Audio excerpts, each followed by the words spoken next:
You got to really enjoy the sun while it lasts out here in Montana. Today is just a beautiful day. I'm glad I'm outdoors. I really feel pretty positive about my decision to go hiking again. I just feel like, I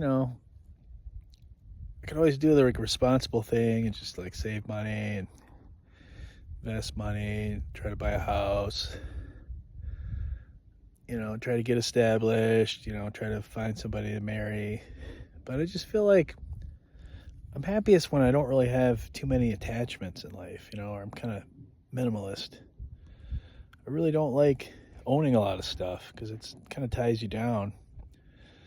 I'm not like a huge comfort oriented person, I kind of like roughing it, I kind of like sleeping outdoors, but not forever, but for pretty long stretches of time, you know. Besides through hiking, I've done some adventures of just hitchhiking around the country. In 2009, I hitchhiked across Alaska all the way to Seattle. So that was like its own kind of adventure. I met a lot of interesting people. I feel like I have a lot of synchronicities when I'm traveling. Things just kind of come together. You meet somebody and they offer you a job for a few weeks for cash, and you have cash for the road.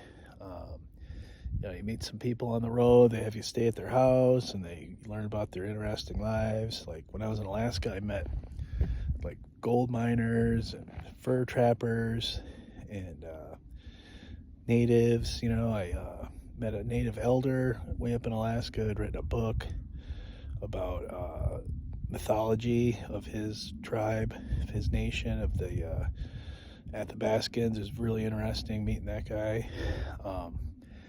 These are just things you can't really plan for, It's like I was working construction in Anchorage, Alaska, and I got laid off for a little while, and I was like, I've just been working inside buildings and in the middle of Alaska. It's not really an adventure, but now I got a little bit of money, which I didn't have a lot of money. I had like maybe $250.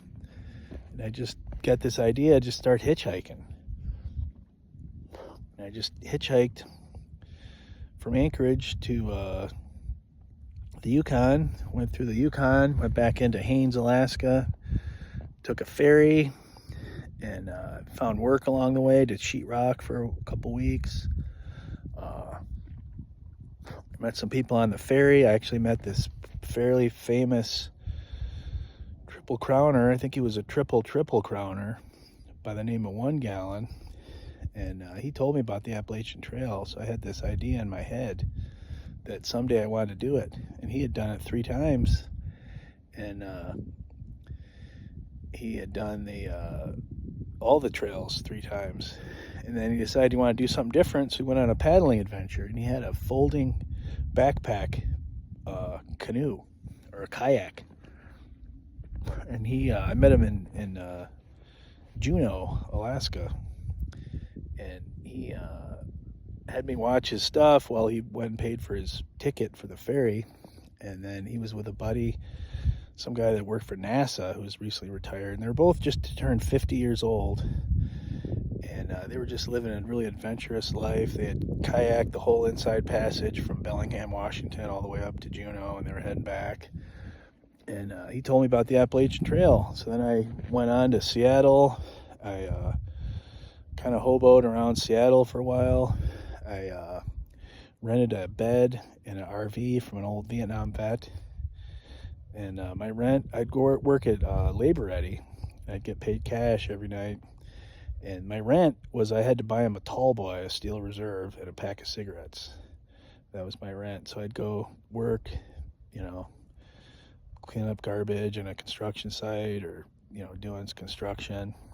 And then I'd go into Chinatown, cash my check, get the beer, get the cigarettes, come back, check in with him, and I'd go on a little adventure.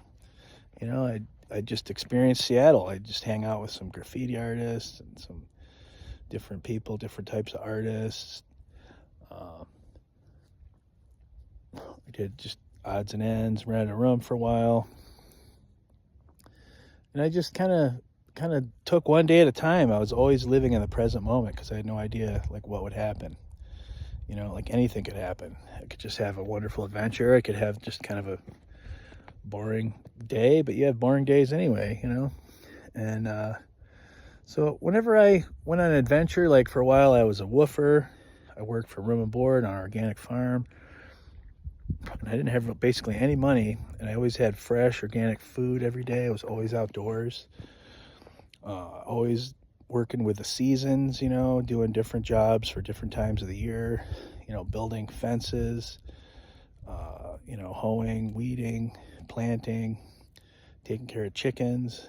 I just like a simple life of living outdoors, and it's not always easy to do, but the more you have, the more you're tied down with loans and payments, the harder it is. And I just never really felt like it was a good trade-off.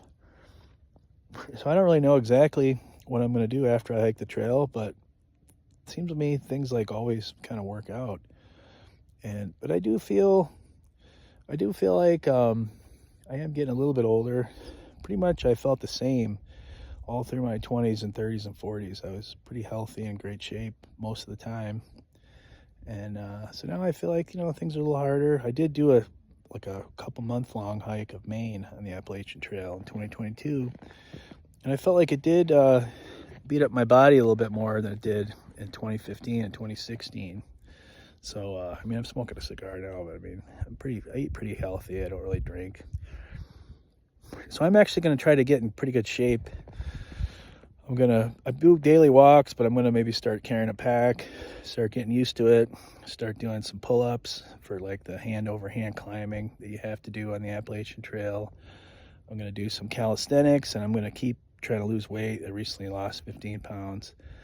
So I'm going to keep doing that, and I'm just going to kind of take my time. I'm going to realize I'm not 20 years old.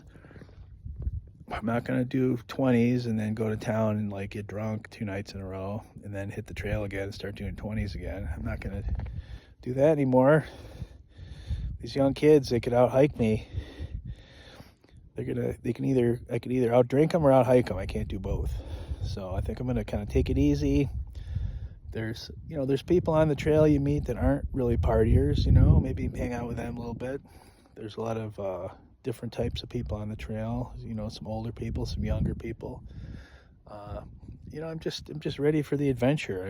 I feel good about it. I just have a goal to work on now, and I'm pretty excited about it. And while I'm here, I'm gonna have fun. I'm gonna kind of be frugal, keep saving money, and I'm just gonna do it.